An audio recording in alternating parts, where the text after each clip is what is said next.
오늘 주시는 하나님의 말씀은 민수기 7장 54절에서 59절 말씀입니다. 거룩하신 하나님 말씀입니다. 제가 봉독하겠습니다. 여덟째 날에는 므낫세 자손의 지휘관 부다술의 아들 갈말리엘의 헌물을 드렸으니 그의 헌물도 성소의 세겔로 130세겔 무게의 은 쟁반 하나와 70세겔 무게의 은발이 하나라. 이 두 그릇에는 소재물로 기름 섞은 고운 가루를 채웠고 또 10세겔 무게의 금그릇 하나라. 이것에는 향을 채웠고 또 번제물로 숫송아지 한 마리와 순양 한 마리와 1년 된 어린 순양 한 마리며 속죄제물로 순염소 한 마리이며 화목제물로 소 2마리와 순양 5마리와 순염소 5마리와 1년 된 어린 순양 5마리라. 이는 부다술의 아들 갈말리엘의 헌물이었더라. 아멘.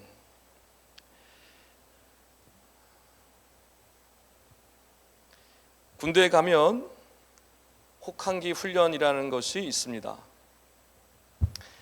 겨울에 일주일 정도를 야전에서 생활하는 훈련입니다. 이 훈련을 하는 이유는 전쟁이 겨울에도 일어날 수 있기 때문에 그렇고 그것을 대비하기 위한 훈련인 것입니다. 보통 1월 달에 있습니다. 가장 추운 날을 골라서 혹한기 훈련을 갑니다. 그래서 부대들마다 이 혹한기 훈련을 잘 해야만 1년이 평안하다라는 생각을 가지고 있습니다. 그래서 부대장들이 이 혹한기 훈련을 굉장히 중요하게 생각을 합니다. 그래서 부대원들이 이 혹한기 훈련을 잘 준비할 수 있도록 굉장히 중요하게 생각하는 것이 있는데요. 그것은 개인 물품을 정비하는 것입니다. 물품의 목록을 하나하나 다 기록하게 해서 그 물품을 다 체크하면서 하나하나 준비하게 합니다. 추운 겨울이고 영하의 날씨를 맨 땅에서 이겨내야 하기 때문에 반드시 방한복, 내복, 그리고 전투화 손질뿐만 아니라 양말까지 모든 것을 하나하나 다 체크하고 준비하게 합니다. 그래야지만이 그 바깥에서 잘 이겨낼 수 있기 때문에 그렇습니다. 그래서 부대장들은 아주 오랫동안 철저하게 자세하게 준비를 시킵니다. 최근 민수기를 보시면서 이런 생각이 드셨을 겁니다. 굳이 이렇게까지 사람들을 계수할 필요가 있을까? 굳이 이렇게까지 꼭 업무에 대한 분담표를 자세하게 기록할 필요가 있을까? 꼭 이렇게까지 똑같은 사람 이름들을 반복해서 나열할 필요가 있을까? 꼭 그렇게 해야만 했습니다. 왜 그럴까요? 앞으로 긴 여정을 가야 했기 때문에 그렇습니다. 그 많은 사람들이 광야에서 오랜 시간 동안 잘 지내기 위해서는 반드시 각자의 역할들을 분명히 알아야 됐고 또 반복해서 주지해야만 했습니다. 그렇기 때문에 사람의 이름이 또 나오고 또 사람의 숫자들이 또 나오고 또 나왔던 것입니다. 그리고 각 사람의 임무들이 어떻게 보면 지겹도록 반복해서 철저히 기록되어 있었던 것입니다. 민수기 9장 15절에 보면 드디어 모든 준비를 마친 이스라엘 백성들이 출발하는 장면이 나옵니다. 이 출발을 위해서 철저히 준비했던 것입니다. 그 일을 오랫동안 준비시켰던 겁니다. 누가 준비시켰습니까? 모세가 준비케 했습니다. 모세에게는 누가 당부하신 말씀입니까? 하나님께서 준비토록 하셨던 것입니다. 그렇다면 누구를 위해서 이 오랜 시간 동안을 준비케 하셨을까요? 당연히 이스라엘 백성들을 위해서 준비케 하신 것입니다. 더 나아가서 이스라엘 백성들의 자손들을 위해서 준비케 하신 것입니다. 또 이스라엘 자손들의 후손들, 가나안 땅에 들어가서 살게 될 그 후손들을 위해서 준비케 하셨던 것입니다. 이러한 의미들을 알고 보면 오늘 본문이 그리 지루하게만은 보이지 않습니다. 오늘 말씀은 각 지파의 지도자들이 하나님께 헌물을 드린 내용입니다. 그런데 헌물이 똑같습니다. 첫째 날부터 시작해서 12째 날까지 이르기까지 그 드린 헌물의 내용이 똑같이 반복해서 지루할 정도로 계속 반복해서 기록되어 있습니다. 다만 각 지파의 지도자들만 바뀌어서 기록되어 있습니다. 그렇다면 질문입니다. 왜 이들은 이 헌물을 드렸을까요? 이것은 지난 주일 목사님 통해 들었던 우리 말씀 속에 비밀이 있습니다. 민수기 6장의 마지막 부분은 아론의 축복 기도의 말씀입니다. 그 축복 기도의 말씀을 여러분 은혜롭게 잘 들으셨을 것입니다. 마지막 6장 마지막 절에서 하나님께서 이와 같이 아론이 축복을 하면 그 복을 내가 반드시 이스라엘 백성들에게 주시겠다라고 약속해 주신 것입니다. 그 약속의 말씀을 들은 이스라엘 백성들의 지도자들이 어떠한 마음이 들었겠습니까? 너무나 감사한 마음이 들었을 겁니다. 또 민수기 7장 시작하는 초반절 말씀에 보면 모든 성막이 준비되었다라고 기록하고 있습니다. 성막에 들어가는 모든 기물들, 제사의 기물들, 기구들이 완전히 다 준비되었습니다. 이제 출발할 준비가 끝난 겁니다. 다 모든 것이 완벽히 준비되었기 때문에 감사한 마음을 담아서 자원하는 마음으로 하나님께 이 헌물을 지도자들이 기쁘게 드렸던 것입니다. 그렇다면 마지막 질문입니다. 무엇을 위해서 이 헌물을 드렸느냐라는 것입니다. 그것은 이 헌물의 내용들을 보면 알 수가 있습니다. 7장 초반절에는요, 지도자들이 수레를 드렸습니다. 또 수레를 끌 수 있도록 소를 드렸습니다. 그리고 오늘 본문 말씀 첫째 날부터 12째 날까지 반복해서 나오고 있는 그 기물들, 은쟁반, 은바리, 금그릇, 번제물, 속죄제물, 화목제물, 그러한 것들을 하나님께 드렸습니다. 자, 이것들은 어디에 사용되는 것들입니까? 제사를 위한 기물들입니다. 또 성막 안에서 사용되어야 할 물건들입니다. 자, 그렇다는 것은 제사와 성막을 위해 드렸다라는 것은 누구를 위해 드렸다는 뜻입니까? 하나님의 일을 위하여, 하나님의 영광을 위하여 드렸다라는 것을 알 수 있습니다. 그런데 제사와 성막은 하나님께서 누구를 위해 만들어 놓으신 것입니까?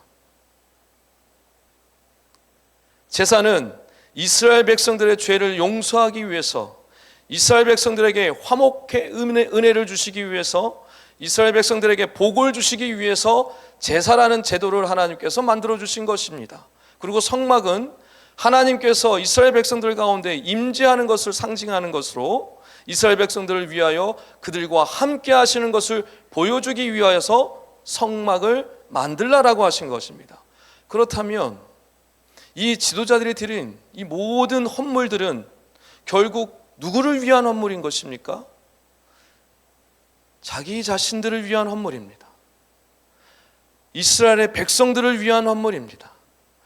이스라엘 백성들의 자손들 그리고 그들의 후손들을 위해 드린 헌물인 것입니다.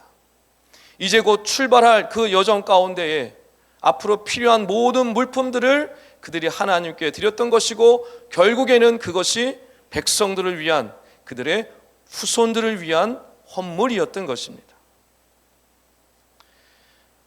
여러분, 신앙인들은 나그네 인생임을 잊지 말아야 합니다. 이 땅에서 영원히 안주하며 살아갈 사람들이 결코 아닙니다. 그것은 나를 포함해서 우리 자녀들, 또 믿음의 후배들도 마찬가지입니다.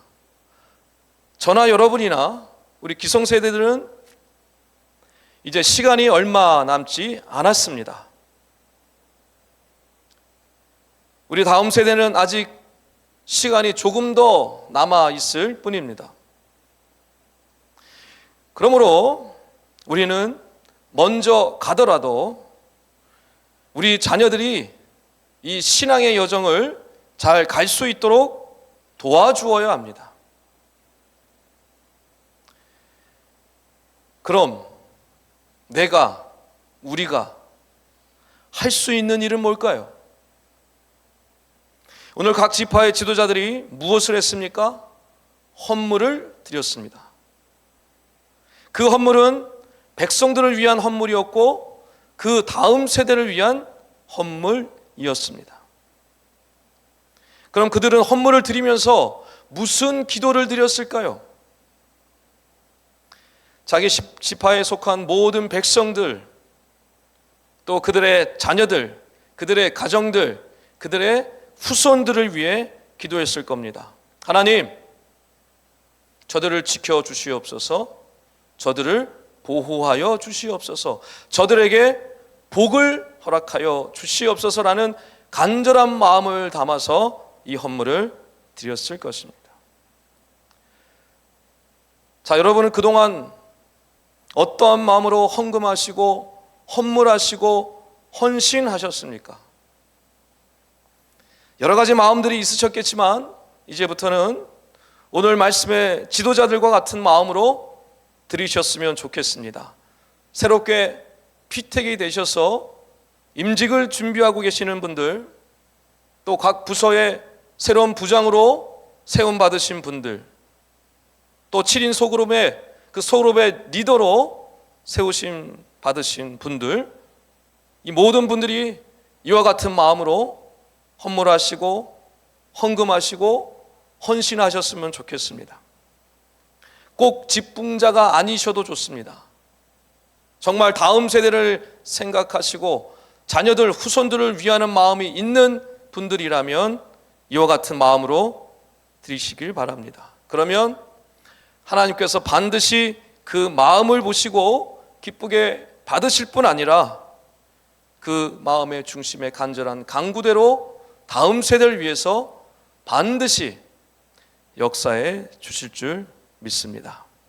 바라옵기는 이 각 지파의 지도자들처럼 공동체를 위해 헌물을 드리심으로 그것을 통해 하나님께 영광을 돌리시고, 또 자녀 손들이 복을 받게 하여서 이 믿음의 여정을 잘 갈 수 있도록 인도하시는 새벽에 모든 성도님들 다 되시기를 주님 이름으로 간절히 축원합니다. 기도하겠습니다. 하나님 아버지, 귀한 말씀으로 저희를 깨워주시니 감사합니다.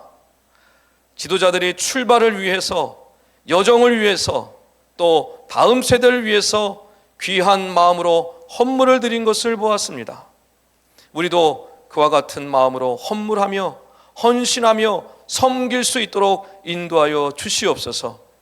그리하여 내가 속한 소그룹이, 공동체가, 우리 부서가 복을 받게 하시고, 더 나아가 우리 자녀 손들이 하늘의 풍성한 복을 받게 하여 주시옵소서. 감사하오며 살아계신 예수 그리스도 이름으로 간절히 기도하옵나이다. 아멘. 공동기도 제목입니다.